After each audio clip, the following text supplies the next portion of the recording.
Welcome to This Week in Habsland. I am Jordan and he is Brian, and we are coming to you after the Canadiens drop what I believe is their 13th or 14th straight Game 4 at home when trailing 2-1. It's a stat I saw in the last couple days, not one that brings me any hope. Although I believe the team's record is something like 7-5 in those series, so Game 4 has turned out to be irrelevant. Brian, a lot of stuff happened today. Where do you want to start? Can we start with the stuff that worked? Yes, why not? Stay on brand. Stay on brand, be a little happy. The second line, they weren't perfect, and they dissipated by the end of the game, but they started stronger than I've seen any Montreal Canadiens second line start in the past 5 years. Yeah. And what occurred to me is that when the three of them are playing well, so what's the relationship between Jake Evans and Ivan Demidov in terms of like play style? There is not much overlap, right? That Venn diagram is narrow as hell in the middle. Mm-hmm. Alex Newhook is the perfect transducer between those two things. For sure. Where he's able to be a defensively sound guy just like Evans and understands his game. He's able to be incredibly high pace and quick hands like Demidov and complete plays there. And he's energetic as hell, which those two guys, like Demidov is energetic. Evans has some energy, but like Newhook, anyway, Good hustle. Good hustle. Good hustle. I'm trying. That's a minute and a half positive. There we go. Oh, the second half of this game was so rough to watch. Yeah, I mean, it's hard to stay positive. Newhook scored again. Great pass by Demidov. Jake Evans still can't convert. Newhook gets the goal, whatever. Okay. A lot happened. The first period was like a whole hour. There was basically an intermission during the first period where there was a commercial break that led to a 6-minute review, which led to a 4-minute challenge. It worked. Well done, MSL, on that challenge. So here's what I saw. Here's what everyone saw. Buffalo came out way stronger today. They didn't really, in my opinion, change much about what they wanted to do. However, they were, offensively and in transition. However, they did care a lot more in net. Ukko-Pekka Luukkonen was quite good. He ended up with 28 saves. The Sabres had 27 block shots, so the team carried the other half. They played their best defensive game, but I can't say necessarily anything changed structurally other than them caring more and having a bit more attention to detail. Nonetheless, I thought for a lot of this was very emblematic, like similar of Game 1, where Buffalo comes out really strong, they take a lead, and I know like they come back, they grab the lead back after the Canadiens have their own lead, but I thought they were certainly the stronger team in the first two periods at 5-on-5. And then, just like in Game 1, score effect dictates what happens in the third period when Buffalo goes up after the Benson goal, and they completely park the bus. I mean, the shot attempts, I believe it's something like 23-4 or something like that at 5-on-5 in the third period. And Canadians are out shooting them, I think, again, 10-2 at 5-on-5. But just like Game 1, the Canadiens can't crack Buffalo when they park the bus. To me, that was kind of the most troubling thing about this very weird, odd game, very sloppy game. Again, similar to Game 1. I'm just saying, obviously, Buffalo wins it. So I might just have confirmation bias of like, hey, there's a lot of similarities to Game 1 because the team from Buffalo won. But truthfully, I think a lot of it was just the Sabres being certainly more responsible in their defensive end. Ukko-Pekka Luukkonen had some tremendous saves. That's absolutely the case. So did Jakob Dobeš for that matter. And when they parked the bus, the Canadiens couldn't crack them. There's a lot of different players we can go in and talk about. And there's other weird bounces. Like there's the Tage Thompson goal. This man is scoring the luckiest goals game after game at this point. It's just a weird game. And the fact that like, I think in terms of like who deserved it more, I know Money Puck has that meter. And I'm sure it skews Buffalo, even though maybe the third period will say something different. But the Canadiens are up 2-1 and Buffalo gets one of the flukiest goals you'll ever see. And there's a very real universe where the Canadiens could have won this game or taken it to overtime at least, but they didn't. It's a tough loss. And the series is now 2-2 and it's reset in terms of, got to win 2 out of the next 3. Yeah, I think that's exactly right. I think in general, the Sabres were a lot sharper than the Canadiens, especially at the highest end. The highest end players for the Sabres were on. And I know that Thompson's goal was extremely lucky, that knuckle puck out of the corner of the glass off Dobeš's stick. Like what can you possibly do about that? There's some people already calling out Dobeš for it. screw off. That happens 1 out of 1,000 times the puck gets rung around the glass. Lay off. What I was more upset about was the lack of attention to detail. And it was all over the ice for the Canadiens. It was a lot of the time with possession. I didn't like the shot selection. Part of it is Buffalo was defending really well and blocking everything. But part of it is that maybe you don't take a shot when there's 5 bodies in front of you. Maybe make a pass. And they were pressuring a lot better in the defensive zone, Buffalo was. So it was definitely harder for the Montreal Canadiens to conjure up a shot through an open lane. Like those were less possible. And then when they finally did, Luukkonen was actually very good. I fully think that we jumped the gun, or at least I did, by saying that, yeah, put whoever you want in. I don't think it'll matter. I think it mattered tonight. If Lyon's still in nets and playing the way he had been in games 2 and 3, this might be a different outcome as well. But I do agree with you that crappy Thompson goal swayed the momentum big time. The giant break swayed it for us. Like, there were so many odd and wacky momentum shifts tonight, but ultimately were the Canadiens good enough to beat this game or to win this game, like 7 or 8 out of 10 times? If you take luck out of the equation, I don't think they were. And that's what you want to be to truly say that they got, juked by luck. Mm-hmm. They weren't good enough to warrant you blaming it, or not you, but just anybody blaming it entirely on bad luck. It wasn't a bad luck loss. This was Buffalo came out to play from the very start. They were sharper. The Canadiens had a few top end players who played a lot of minutes, who made bad mistakes all night. And we can go into the Slavkovsky giveaway zone if you want. We can go into a few different areas, but ultimately I think the Sabres were just sharper. And this is another game 4 that is disappointing. Albeit the Canadiens did win 2 in a row to warrant that, like, at least it's not, I don't know. It doesn't feel like they squandered something so much as just it's not as good an outcome as we were hoping.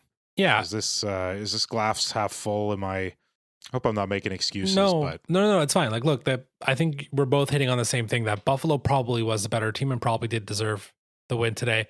What we're learning from these past 2 series, and it's okay to like zoom out a little bit here and there, the killer instinct, the team down 2-1, the Canadiens were not able to put them away in back-to-back series now, right? That's something hopefully this team will learn. And it wasn't there tonight, but the fact that it was 2-1 Habs after 1 in a period where they're definitely outplayed.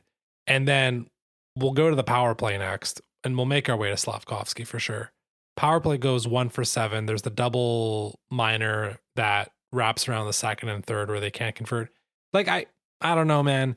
The power play to me has looked quite good since game 6 against Tampa. So that's now 6 games. And people are going to continue to complain they're not taking enough shots or shot attempts. They had 20 shot attempts in 11 minutes. I mean, you be the judge if that's enough for a power play that has a decent amount of zone time. They get the 1 goal, obviously, with Caulfield in front of the net.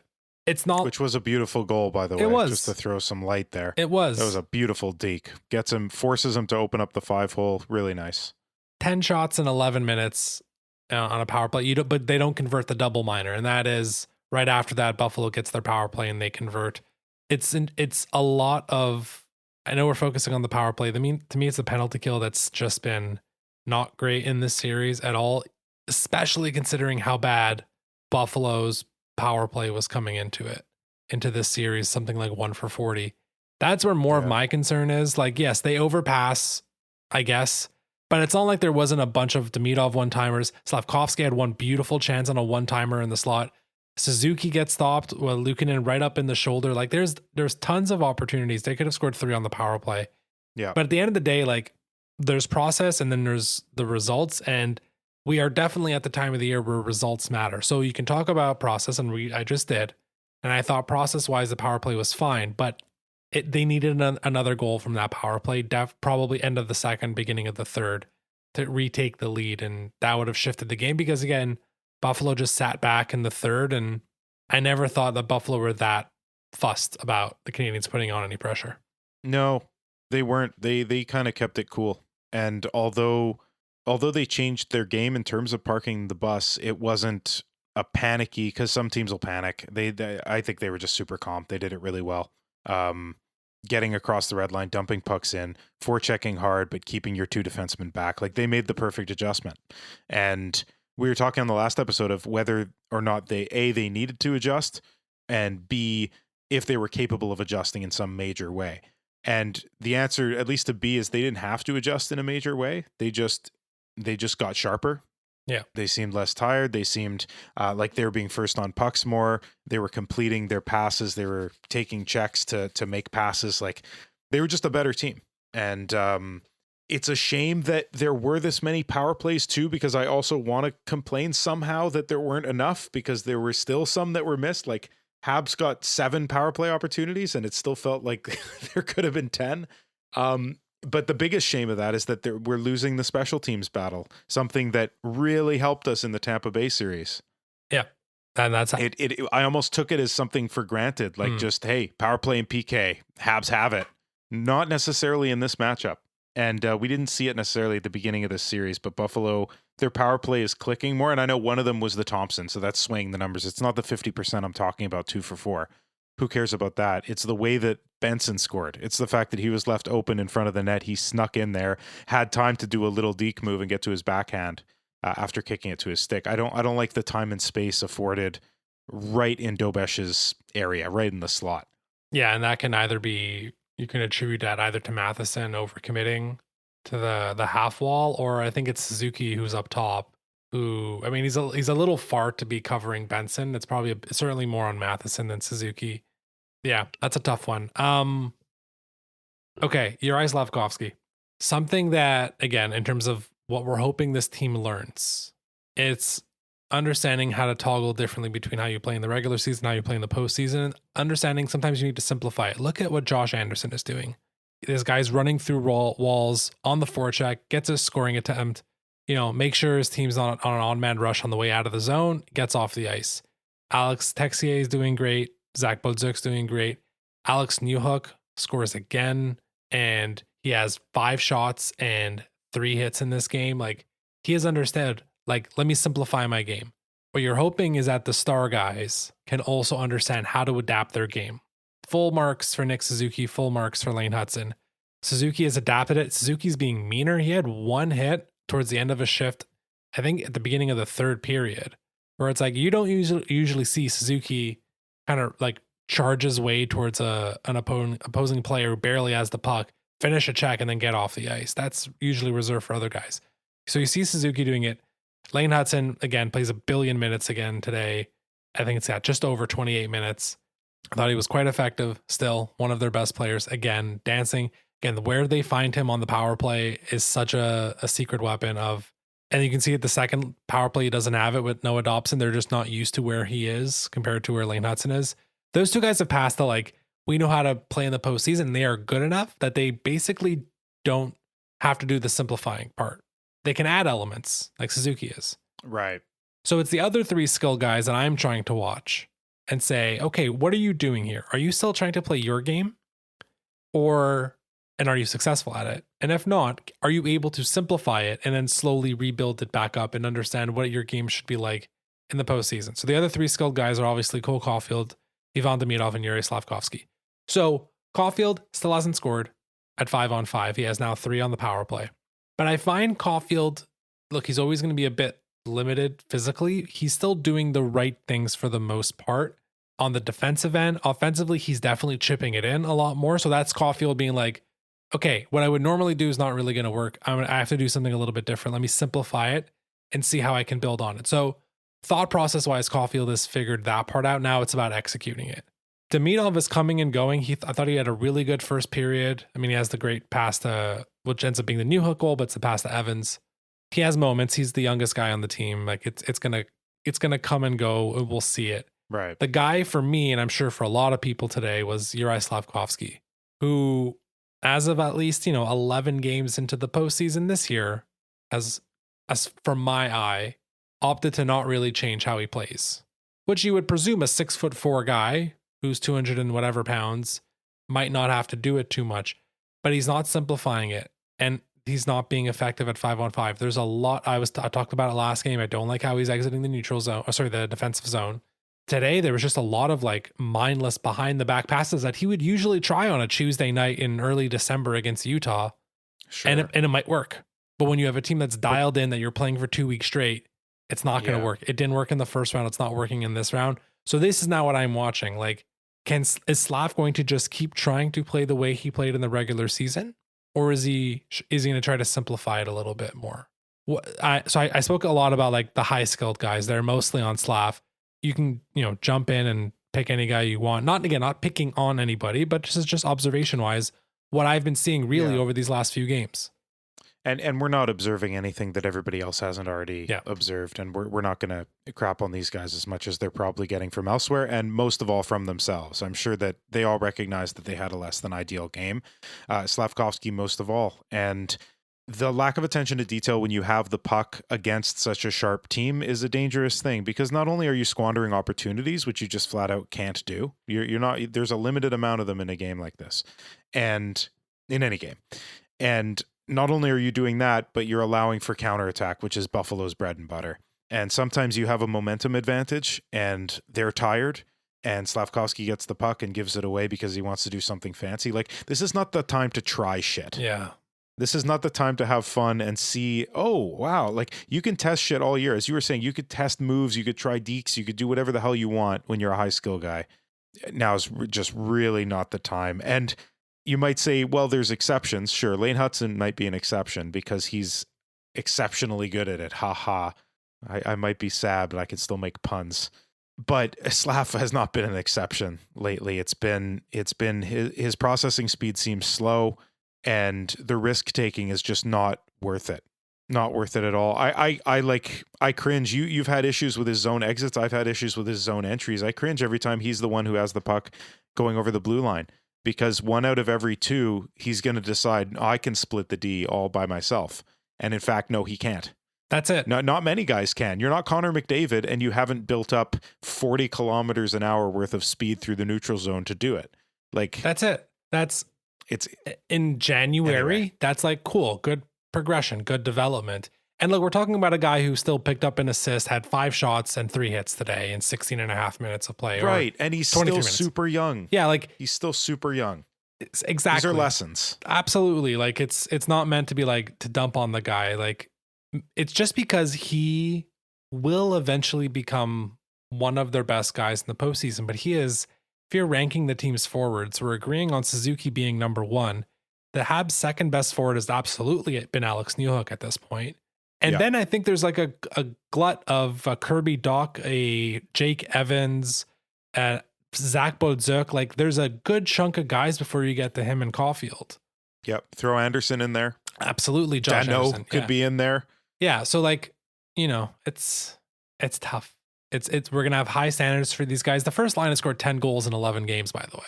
You wouldn't think it. Now, 5-on-5 has been dreadful production wise. Yeah. But they have still scored, when you stop and think about it, 10 goals in 11 games. So it's not nothing. It's definitely below their pace of the regular season. But it was just really today. And part of it is just sometimes you just have bad games. The puck, he was fighting the puck all night. Slav was. It was hopping over his stick. He couldn't settle it down. Like, so it could just be a bad game. But maybe this is a moment where he's like, okay, I can't do everything I normally do yet in the playoffs. Eventually he will be able to do a lot of this stuff in the postseason, but understanding how much things toggle differently when you're getting someone who's locked in every single shift now. And it's usually the same guys as the last game. Whereas you don't have that when you have a back-to-back against Carolina and Washington. And then it's the Caps on a Wednesday night and it's like, who cares? They're not going to back check. It doesn't happen like that. So that's what I'm watching for game 5. We can start shifting into that. We don't need to keep this episode long. I don't think you want it to be long either. No. Game 5. Okay. One last thing. I do want to get to game 5. Do you have a gripe with Marty not sending out Alex Newhook with the goalie pulled, either in the place of Phil Danault or in the place of Juraj Slavkovsky? The other 4, fair enough. Be there. Demidov, Caulfield, Suzuki, Hudson. Makes perfect sense. Or Dobson. Maybe Demidov wasn't there. Yeah. Hang on. I don't really. Yeah, Demidov wasn't even there.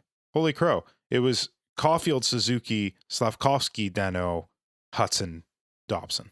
I'm fine with the 2 defensemen, personally. Yeah, that's fine. No, it's Slavkovsky and it's Danault especially. Danault for the face-off, but like, sure, get off the ice. I'm fine with it. Like, all right, it's game 5. I'm fine with it. Having said that, Newhook was just flying to the net every single shift. And there's something to be said about, he only played 14 and a half minutes, 10 minutes at 5-on-5. There, I mean, that's why he should. Yeah. I don't know. That's why he should have been there. That's fair. But again, truthfully, look, weird game. I don't even know if Buffalo was the better team now. The more and more I think about it, if the Habs convert on the power play, they win this game in regulation. They win this game probably pretty easily. I think Ukko-Pekka Luukkonen had some tremendous saves. By the time it got to Buffalo parking the bus, it kind of felt like inevitable that the Habs weren't going to score. Okay, so we've had 4 games. It's a best of 3, but we have 4 games of tape. What are we going to see, Brian, in Game 5? Any lineup changes? Jack played less than 4 minutes. Joe Veleno kind of at fault for the first Buffalo goal, if you're asking me. Whiffs on the shot, bad on the back check. What? Any lineup changes? And we saw a couple from Buffalo with Shen in, with Hellenius in, obviously Ukko-Pekka Luukkonen drawing in. Does Marty change anything? Not that really matters, but in terms of like what you think is going to happen on Thursday night, where are we leaning right now? I'll speak to the energy or the type of team that we're going to see from both sides. I think we get a Game 4 Buffalo, and I think we get a Game 2 and 3 Montreal. So I think in Game 5, at least I'm hoping that both teams are at their best. Because tonight, Buffalo, pretty close to their best, I think. Mm-hmm. They're really good defensively. They were opportunistic offensively, and they won the game. And the Canadiens were less than their best. I think the Habs at their best and the Buffalo at their best, I think it's advantage Habs. Because you said you didn't think Buffalo necessarily had the better game. I still think they did. And I think that if Montreal had their best possible game or even a great game, like we've seen against Tampa or we saw in games 2 and 3 against Buffalo, I think the Habs walk away with this. Changes. Hellenius was great. He was great. He caused the goal that got called back. Yeah. Like that was big. By rushing in, crashing the net. Cool to see him in his first playoff game after we discussed him a few years ago, talking about the draft. Arbor getting 346 ice time. That's like both surprising and makes sense with considering how many breaks there were, so the top guys could rest more, with how many power plays there were, and with like we were chasing most of the game.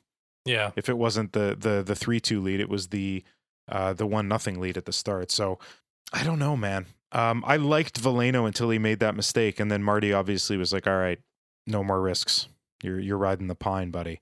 So I'm not sure. You've identified the right candidates because I'm looking up and down the lineup, and nobody else is replaceable. Everybody else, is too meaningful to the way that the Canadiens are playing right now, and who would even replace them and enter? Is Struble going to be drastically better than Jack-Eye? I don't know. I just remember at the end of the Tampa series, Jack-Eye eventually draws out and they kept Struble in for Game 7. Yeah. Now, it's because of Dobson, obviously, but there was a choice at one point to pick Struble over Arbor Jack-Eye. I don't know if we see that. True. Especially as you get later into the series and there's less tomfoolery, the Jack-Eye role becomes less critical, I find, than someone you trust to play 10 minutes so you're not burning guys. What's interesting about this is that these are 2 playoff teams, 2 fairly recent playoff teams with very limited experience, and they're trying to like pace their energy almost. Most of these guys are used to the season ending second week of April. Basically nearly all of them, if you're thinking of all the Buffalo guys. And even the Habs players, right? For the last few years, essentially season's been over essentially February, March, and then last year they get a quick taste with the Washington series. This is new, man. They've played an extra month of hockey. So I think you can expect from these young teams suddenly for them to look like they're out of gas and then reset. And maybe that's why we've seen the Habs win, lose, win, lose, win, lose, win, lose. I know they won 2 in a row, but that's something else to like kind of consider, that the endurance of what the postseason is of 16 playoff wins. That's why whoever comes out of this and has to go up against the Hurricanes, like that's going to be exhausting because Buffalo will have played at least 12 games. The Canadiens will have played at least 13 games. Carolina's played basically a whole series less worth of games. So it should. And the games they did play were, I know the Philadelphia, there was some overtime in there, but Carolina had some it's relatively easy games. They're not even close. They didn't have the high pressure. They didn't have the ups and downs. They haven't lost a game. But the point is, like, I think part of what we're also seeing in the ebbs and flows of the series is just young teams learning how to win and how, like, oh, wait, the season is going to go. Oh, now it's a week longer. Like Buffalo just extended their season by 2 days at a minimum. Right. And now the Canadiens are going to be back in that spot where it's like, we don't know if the season's going to be over on Saturday or if they have another 2 to 3 weeks to go or 5 weeks to go. So I think that's also part of what's going on here. in terms of what we're going to see, the Canadiens, it's a reset on the Canadiens front of, okay, look, the bad bounce and the Thompson thing, who cares about that? I think they are shooting more on the power play. I understand that seems to be an unpopular opinion. You just let it be. Demidov has to score one at some point on one of these one-time bombs he gets from Hudson. And then I think we're going to keep seeing like Zach Benson's going to likely continue to be Buffalo's most effective player. Like a lot of the patterns are set now. And I think we'll see a slightly more concentrated Montreal going into game 5 because they have to be, because now they're rebalancing the scales after Buffalo goes so strong and Buffalo resets it. I don't know what's going to happen though. I know we've been slowly doing like predictions for games one at a time. I don't think we need to do it here. I think we can leave it up to the imagination because these are two very evenly built teams. And when we predicted this series through very minimal research, I had Buffalo in 6, you had Canadiens in 7. Once again, this is going to be a long series. Oh, sorry, did you have Habs in 7 or 6? I don't want to. I think we both had 6. I think I had the Habs winning at home. Right. Because I'm goofy. No, that's fine. So I'm officially, we're neither one of us is out of the running. But exactly. I don't think it likely that the same team wins the next 2 games. That's kind of where I'm heading. Regardless of what happens in 5, I think we're going to 7. We're going to Victoria Day.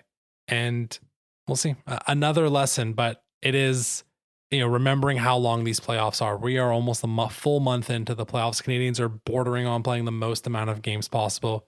Some guys have been great. Some guys have been inconsistent. No one has been poor the whole time. Everyone has had their moments. Talk about Slav. He was the hero of the first game of the playoffs. And if he doesn't do that, they don't win the series against Tampa.